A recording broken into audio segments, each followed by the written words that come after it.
Hello दोस्तों, स्वागत है आपका मेरे YouTube चैनल परीक्षा प्लान में। तो कैसे हैं आप लोग? आई होप अच्छे होंगे। तो चलिए आज की वीडियो को शुरू करते हैं। क्लास 7th की बुक का तीसरा चैप्टर है हमारी बदलती पृथ्वी। क्लास 6 की जियोग्राफी कंप्लीट हो चुकी है और क्लास 7th की बुक शुरू हो गई है, जिसमें 2 चैप्टर पढ़ भी गए हैं। आज तीसरा चैप्टर पढ़ेंगे। तो चलिए वीडियो को शुरू करते हैं। लिखा है स्थल मंडल अनेक प्लेटों में विभाजित है, जिन्हें स्थल मंडलीय प्लेट कहते हैं। यह जानकर आश्चर्य होगा कि प्लेट हमेशा धीमी गति से चारों तरफ घूमती रहती है, प्रत्येक वर्ष केवल कुछ मिलीमीटर के लगभग। पृथ्वी के अंदर पिघले हुए मैग्मा में होने वाली गति के कारण ऐसा होता है। पृथ्वी के अंदर पिघला हुआ मैग्मा एक वृत्तीय रूप में घूमता रहता है, जैसे कि क्रियाकलाप में दिखाया गया है। प्लेट की इस गति के कारण पृथ्वी की सतह पर परिवर्तन होता है। पृथ्वी की गति को उन बलों के आधार पर विभाजित किया गया है जिसके कारण ये गतियाँ उत्पन्न होती हैं। जो बल पृथ्वी के आंतरिक भाग में घटित होते हैं उन्हें अंतर्जनित बल एंडोजेनिक फोर्स कहते हैं। यानी कि जो बल आंतरिक भाग में घटित हो रहे हैं वह कहलाते हैं अंतर्जनित बल एंडोजेनिक फोर्स। वह बल जो पृथ्वी की सतह पर उत्पन्न होते हैं उन्हें बहिर्जनिक बल एक्सोजेनिक फोर्स कहते हैं। अंतर्जनित बल कभी आकस्मिक गति उत्पन्न करते हैं तो कभी धीमी गति, भूकंप एवं ज्वालामुखी जैसी आकस्मिक गति के कारण पृथ्वी की सतह पर अत्यधिक हानि होती है। तो पृथ्वी की सतह पर अत्यधिक हानि भूकंप के कारण होती है, ज्वालामुखी फटते हैं तो अत्यधिक हानि होती है। तो ये किस बल के कारण होता है? अंतर्जनित बल यानी एंडोजेनिक फोर्स के कारण। तो इसी से ही भूकंप और ज्वालामुखी उत्पन्न होते हैं। अब यहाँ पर एक क्रियाकलाप के द्वारा समझाया जा रहा है कि एक रंगीन कागज की छोटी सी गोली लीजिए और इसे जल के आधे भरे बीकर में रख दीजिए। बीकर को तिपाई पर रखकर गर्म करें। जल गर्म होने पर आप देखेंगे कि जल की परतों के साथ कागज की गोली भी ऊपर उठती है और ठंडे पानी की परतों के साथ यह गोली नीचे बैठती है। पृथ्वी के अंदर स्थित पिघला हुआ मैग्मा भी इसी प्रकार गति करता है। तो ये समझाया जा रहा है कि पृथ्वी के अंदर जो मैग्मा है वह किस प्रकार से गति करता है। अब यहाँ पर पृथ्वी की जो गतियाँ हैं उनके बारे में लिखा है। अंतर्जनित बल के कारण, बहिर्जनित बल के कारण। तो अंतर्जनित बल के कारण क्या होते हैं? आकस्मिक बल होते हैं ये पटल विरूपण बल। आकस्मिक बल से भूकंप, ज्वालामुखी और भूस्खलन होता है और पटल विरूपण बल के कारण पर्वत निर्माणकारी बल होता है ये, और इससे क्या होता है? पर्वतों का निर्माण होता है। बहिर्जनित बल के बारे में पढ़ लेते हैं। लिखा है अपर्दन और निक्षेपण।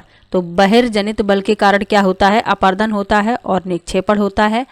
तो इसके क्या परिणाम होते हैं? नदी, बहता जल, पवन, समुद्री तरंग और हिमनद।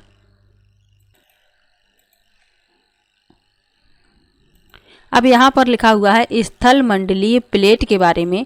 लिखा है भूपर्पटी अनेक बड़ी एवं कुछ छोटी कठोर असमान आकार की प्लेटें होती हैं जिन पर महाद्वीप एवं महासागर की सतहें टिकी हैं। अब पढ़ेंगे ज्वालामुखी के बारे में कि ज्वालामुखी क्या होता है। लिखा है भूपर्पटी पर एक खुला ऐसा छिद्र होता है जिससे पिघले हुए पदार्थ अचानक निकलते हैं। तो यहाँ आप देख सकते हैं, चित्र में दिखाया गया है। ये क्रेटर होता है, ये निकास, ये लावा है, गैसें एवं राख ये ऊपर निकल रही हैं, ये पर्पटी और ये मेंटल। आगे लिखा है इसी प्रकार स्थल मंडलीय प्लेटों की गति करने पर पृथ्वी की सतह पर कंपन होता है। यह कंपन पृथ्वी के चारों ओर गति कर सकता है। इस कंपन को भूकंप कहते हैं। भूपर्पटी के नीचे वह स्थान जहां कंपन आरंभ होता है उद्गम केंद्र कहलाता है। और यही प्रश्न पूछा गया है कि जहां पर ये कंपन यानी भूकंप की तरंगें उत्पन्न होती हैं वह क्या कहलाता है? तो वह उद्गम केंद्र कहलाता है। उद्गम केंद्र के भूसतह पर उसके निकटतम स्थान को अधिकेंद्र कहते हैं। अधिकेंद्र से कंपन बाहर की ओर तरंगों के रूप में गमन करती है। अधिकेंद्र के निकटतम भाग में सर्वाधिक हानि होती है एवं अधिकेंद्र से दूरी बढ़ने के साथ भूकंप की तीव्रता धीरे धीरे कम हो जाती है। यानी कि जैसे ही अधिकेंद्र से दूरी बढ़ेगी, भूकंप की तीव्रता भी धीरे धीरे कम हो जाएगी। तो यहाँ लिखा भी है कि उद्गम केंद्र क्या होता है, वह स्थान जहाँ भूकंप उत्पन्न होता है वह भूकंपी ऊर्जा का उद्गम केंद्र कहलाता है। तो ये यहाँ पर उद्गम केंद्र है, ये दूसरे रंग से दिखाई देगा आपको, ये उद्गम केंद्र है और तरंगें जो हैं बाहर की ओर जाती हैं। ये अधिकेंद्र यहाँ पर दिखाया गया है, ये प्लेट सीमा और भूकंप की तरंगें सभी दिशाओं में बाहर की ओर निकलती हैं। अब यहाँ पर बताया गया है कि भूकंप की तरंगें 3 प्रकार की होती हैं, तो आप लोग याद रखिएगा। पी तरंगें अथवा अनुदैर्घ्य तरंगें, दूसरी है एस तरंगें अथवा अनुप्रस्थ तरंगें, और एल तरंगें अथवा पृष्ठीय तरंगें। तो भूकंप तरंगें 3 प्रकार की होती हैं। आगे लिखा है यद्यपि भूकंप की भविष्यवाणी संभव नहीं है, लेकिन यदि हम पहले से तैयार हों तो इसके प्रभाव को निश्चित रूप से कम किया जा सकता है। यानी इसकी भविष्यवाणी नहीं की जा सकती कि भूकंप कब आएगा, लेकिन इसके लिए हम सतर्क जरूर रह सकते हैं और इसके प्रभाव को थोड़ा कम किया जा सकता है। लिखा है स्थानीय लोग कुछ सामान्य तरीकों से भूकंप की संभावना का अनुमान लगाते हैं, जैसे जानवरों के व्यवहार का अध्ययन, तालाब में मछलियों की उत्तेजना, सांपों का धरातल पर आना। यानी कि ये स्थानीय लोग हैं, इससे ये अनुमान लगा लेते हैं कि कोई भूकंप आने वाला है। किससे? जानवरों के व्यवहार से, तालाब में मछलियों की उत्तेजना से, और जो सर्प होते हैं जब वो धरातल पर आते हैं तो ऐसा इनका अनुमान होता है कि कोई भूकंप आने वाला है। यहाँ आप देख सकते हैं कि गुजरात में जब भूकंप आया था तो किस तरीके से विनाश हुआ था। ये बिल्डिंग्स हैं जो ये गिर गई थी। इसके अलावा यहाँ लिखा भी है कि भुज में भूकंप के झटके कब? 26 जनवरी 2001 को भुज शहर में रिएक्टर स्केल पर 6.9 तीव्रता का भीषण भूकंप। स्कूल सर्वाधिक प्रभावित हुए थे। स्कूलों की इमारतें गिरने से कम 971 छात्रों एवं 31 शिक्षकों की मौत की आशंका है। तो ये उस समय की खबर लिखी हुई है जब भुज में भूकंप के झटके लगे थे। तो काफ़ी विनाश हुआ था उस भूकंप से। यहाँ पढ़ लेते हैं। लिखा है भूकंप का मापन एक यंत्र से किया जाता है जिसे भूकंप लेखी कहते हैं। याद रखिएगा इसे, इससे प्रश्न बनता है। भूकंप की तीव्रता रिएक्टर स्केल पर मापी जाती है। जिस भूकंप की तीव्रता 2 अथवा उससे कम होती है उसका प्रभाव नहीं के बराबर होता है। जिस भूकंप की तीव्रता 5 होती है वह वस्तुओं के गिरने से क्षति पहुंचा सकता है। तीव्र भूकंप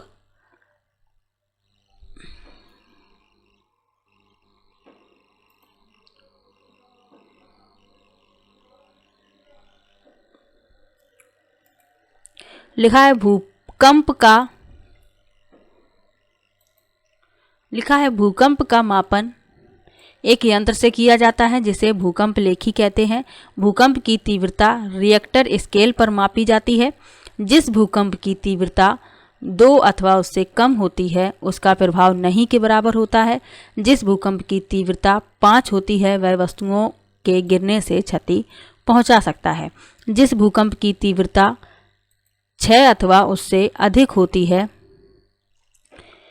वह बहुत शक्तिशाली, और जिसकी तीव्रता 7 अथवा अधिक होती है वह सर्वाधिक शक्तिशाली समझा जाता है। ये भूकंप लेखी है, इस चित्र में आप देख सकते हैं। अब यहाँ लिखा है भूकंप से बचाव की तैयारी, यानी भूकंप से कैसे बचाव किया जा सकता है, उसके लिए भूकंप के दौरान कहाँ आश्रय लें। तो सुरक्षित स्थान पर आश्रय लेना है। रसोई के काउंटर या मेज के नीचे, दीवार के अंदरूनी कोने में। दूर किनसे रहना है? आग वाले स्थान, चिमनी के आसपास तथा टूट सकने वाली खिड़कियों, दर्पण एवं तस्वीर फ्रेम से। पहले से तैयार रहें। अपने दोस्तों एवं पारिवारिक सदस्यों के बीच जागरूकता फैलाएं एवं आपदा का सामना विश्वास से करें। तो भूकंप और ज्वालामुखी के बारे में पढ़ लिया। अब स्थलाकृतियों के बारे में जानेंगे। तो लिखा है मुख्य स्थलाकृतियां। अपक्षय एवं अपर्दन नामक दो प्रक्रमों द्वारा दृश्य भूमि लगातार विघटित होती रहती है। पृथ्वी की सतह पर सैलों के टूटने से अपक्षय की क्रिया होती है। भूदृश्य पर जल, पवन एवं हिम जैसे विभिन्न घटकों के द्वारा होने वाले क्षय को अपर्दन कहते हैं। यानी कि जल, हवा, बर्फ जैसे घटकों द्वारा जो क्षय होता है वह क्या कहलाता है? अपर्दन। वायु, जल आदि अपर्दित पदार्थ को एक स्थान से दूसरे स्थान पर ले जाते हैं और फलस्वरूप एक स्थान पर निक्षेपित करते हैं। अपर्दन एवं निक्षेपण के ये प्रक्रम पृथ्वी के धरातल पर विभिन्न स्थलाकृतियों का निर्माण करते हैं। तो अपक्षय और अपर्दन से विभिन्न प्रकार की स्थलाकृतियों का निर्माण होता है। अब लिखा है नदी के कार्यों के बारे में, यानी कि नदी किस प्रकार से अपर्दन करती है। तो चलिए पढ़ लेते हैं। लिखा है नदी के जल से दृश्य भूमि का अपर्दन होता है। जब नदी किसी खड़े ढाल वाले स्थान से अत्यधिक कठोर सैल या खड़े ढाल वाली घाटी में गिरती है तो यह जलप्रपात बनाती है। आप लोग यहाँ इस चित्र के माध्यम से समझ सकते हैं। कठोर सैल है जल की शक्ति द्वारा काटे गए मृदु सैल, तो ये जलप्रपात का निर्माण हो रहा है। आगे लिखा है जब नदी मैदानी क्षेत्र में प्रवेश करती है तो वह मोड़दार मार्ग पर बहने लगती है। नदी के इन्हीं बड़े मोड़ों को विसर्प कहते हैं। आप लोग यहाँ देख सकते हैं विसर्प, जैसे ये नदी बह रही है तो इसके जो बड़े मोड़ हैं ये इस तरीके से बह रही है, तो ये कहलाते हैं विसर्प। आगे लिखा है इसके बाद विसर्पों के किनारों पर लगातार अपर्दन एवं निक्षेपण शुरू हो जाता है। विसर्प लूप के सिरे निकट आते जाते हैं। समय के साथ विसर्प लूप नदी से कट जाते हैं और एक अलग झील बनाते हैं जिसे चाप झील कहते हैं। तो ये इस प्रकार से अलग हो जाते हैं नदी से और ये चाप झील का निर्माण करते हैं। ये जो विसर्प होते हैं समय के साथ ये झील का निर्माण करते हैं, ये अलग हो जाते हैं नदी से। आगे लिखा है कभी कभी नदी अपने तटों से बाहर बहने लगती है, फलस्वरूप निकटवर्ती क्षेत्रों में बाढ़ आ जाती है। बाढ़ के कारण नदी के तटों के निकटवर्ती क्षेत्रों में महीन मिट्टी एवं अन्य पदार्थों का निक्षेपण करती है। ऐसी मिट्टी एवं पदार्थों को अवसाद कहते हैं। इससे समतल उपजाऊ बाढ़ग्रस्त मैदान का निर्माण होता है। नदी के उत्थित तटों को तटबंध कहते हैं। समुद्र तक पहुँचते पहुँचते नदी का प्रवाह धीमा हो जाता है तथा नदी अनेक धाराओं में विभाजित होती जाती है, जिनको वितरका कहा जाता है। यहाँ नदी इतनी धीमी हो जाती है कि यह अपने साथ लाए गए मलबे का निक्षेपण करने लगती है। प्रत्येक वितरका अपने मुहाने का निर्माण करती है।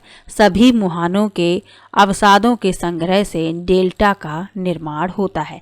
यानी कि नदी समुद्र के नज़दीक आते आते उसकी जो गति है वह धीमी हो जाती है और ये क्या करती है, अपने साथ मलबे का निक्षेपण करती है। और नदी जो है अनेक धाराओं में बट जाती है, तो ये क्या कहलाते हैं, वितरका। यहाँ एक महत्वपूर्ण तथ्य लिखा हुआ है। लिखा है विश्व में हजारों छोटे छोटे जलप्रपात हैं। सबसे ऊंचा जलप्रपात दक्षिण अमेरिका के वेनेजुएला का एंजल जलप्रपात है। इसको याद रखिएगा, इससे प्रश्न पूछा जाता है। अन्य जलप्रपात उत्तरी अमेरिका में कनाडा तथा संयुक्त राज्य अमेरिका की सीमा पर स्थित नियाग्रा जलप्रपात है और अफ्रीका में जाम्बिया एवं जिम्बाब्वे की सीमा पर स्थित विक्टोरिया जलप्रपात है। तो आप लोगों को सबसे ऊंचा जलप्रपात याद रखना है एंजल जलप्रपात। कहाँ पे है, दक्षिण अमेरिका में। तो नदी किस प्रकार से निक्षेपण करती है ये जान लिया, और जो चाप झील का निर्माण किस तरीके से होता है, जो विसर्प हैं समय के साथ ये नदी से हटकर अलग हो जाते हैं और चाप झील का निर्माण करते हैं, तो ये याद रखिएगा। अब लिखा है समुद्री तरंग के कार्य। लिखा है समुद्री तरंग के अपर्दन एवं निक्षेपण तटीय स्थलाकृतियां बनाते हैं। समुद्री तरंगें लगातार सैलों से टकराती रहती हैं जिससे दरार विकसित होती है। समय के साथ ये बड़ी और चौड़ी होती जाती है, इनको समुद्री गुफा कहते हैं। तो जो समुद्र की तरंगें होती हैं ये लगातार सैलों से टकराती रहती हैं जिससे उनमें दरारें पड़ जाती हैं, और समय के साथ ये दरारें जो हैं बड़ी और चौड़ी हो जाती हैं और निर्माण होता है समुद्री गुफा का। यहाँ आप चित्र में देख सकते हैं, ये दिखाया जा रहा है समुद्री गुफा को। आगे लिखा है इन गुफाओं के बड़े होते जाने पर इनमें केवल छत ही बचती है जिसे तटीय मेहराब कहते हैं। यानी जब और समय होता है तो ये इनमें सिर्फ ऊपर की छत ही बचती है, तो ये कहलाते हैं तटीय मेहराब। लगातार अपर्दन छत को भी तोड़ देता है और केवल दीवारें बचती हैं। दीवार जैसी इन आकृतियों को स्टैक कहते हैं। तो क्या होता है कि समुद्री तरंगें लगातार सैलों से टकराती रहती हैं तो निर्माण होता है दरारों का। दरार समय के साथ बड़ी और चौड़ी हो जाती हैं जिससे बन जाती हैं वे समुद्री गुफा। उसके बाद समय के साथ क्या होता है, उन समुद्री गुफा में सिर्फ छत शेष बचती है तो वह कहलाते हैं तटीय मेहराब। और उसके बाद भी क्या होता है कि सिर्फ दीवारें शेष बचती हैं तो वह कहलाते हैं स्टैक। तो आप लोग ये याद रखिएगा। आगे लिखा है समुद्री जल के ऊपर लगभग ऊर्ध्वाधर उठे हुए ऊंचे सैली तटों को समुद्र भृगु कहते हैं। समुद्री तरंगें किनारों पर अवसाद जमा कर समुद्री पुलिन का निर्माण करती हैं। तो समुद्री गुफा से एक प्रश्न पूछा जाता है तो ये याद रखिएगा। आगे पढ़ लेते हैं हिमनद के कार्य। लिखा है हिमनद अथवा हिमानी बर्फ की नदियां होती हैं। हिमनद अपने नीचे कठोर चट्टानों से गोलास्मी मिट्टी और पत्थरों को अपर्दित कर देती हैं। गोलास्मी मिट्टी एवं पत्थरों से भूदृश्य का अपर्दन करती हैं। हिमनद गहरे गर्तों का निर्माण करते हैं। पर्वतीय क्षेत्र में बर्फ पिघलने से उन गर्तों में जल भर जाता है और वे सुंदर झील बन जाते हैं। तो हिमनद क्या करते हैं, गहरे गर्तों का निर्माण करते हैं और पर्वतीय क्षेत्र में जब बर्फ पिघल जाती है तो उन गर्तों में क्या होता है, जल भर जाता है और वे सुंदर झील में परिवर्तित हो जाते हैं। आगे लिखा है हिमनद के द्वारा लाई गए पदार्थ जैसे छोटे बड़े सैल, रेत एवं तलछट मिट्टी निक्षेपित होते हैं। ये निक्षेप हिमनद हिमोड़ का निर्माण करते हैं।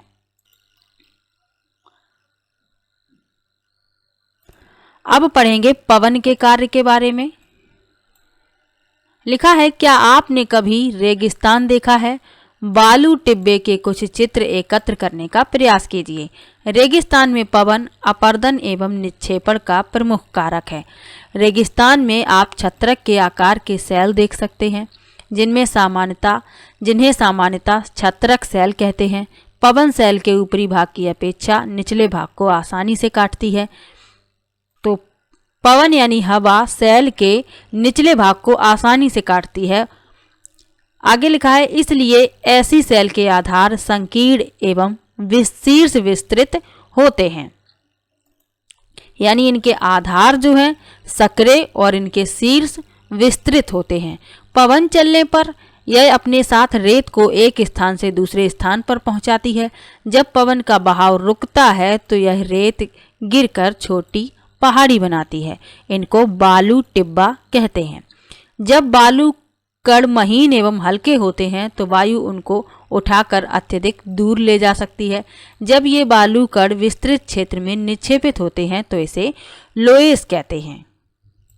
तो प्रश्न लोएस से पूछा जाता है तो याद रखना है कि जब बालू के कण विस्तृत क्षेत्र में निक्षेपित होते हैं तो क्या कहते हैं, इसे लोएस। चीन में विशाल लोएस निक्षेप पाए जाते हैं।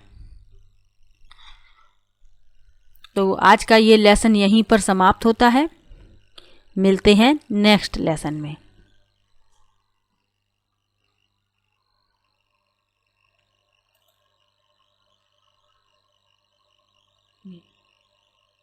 तो वीडियो कैसा लगा कमेंट बॉक्स में ज़रूर बताइएगा। वीडियो को लाइक कीजिए, शेयर कीजिए और चैनल को सब्सक्राइब कर लीजिए। मिलते हैं नेक्स्ट वीडियो में, तब तक के लिए बाय बाय।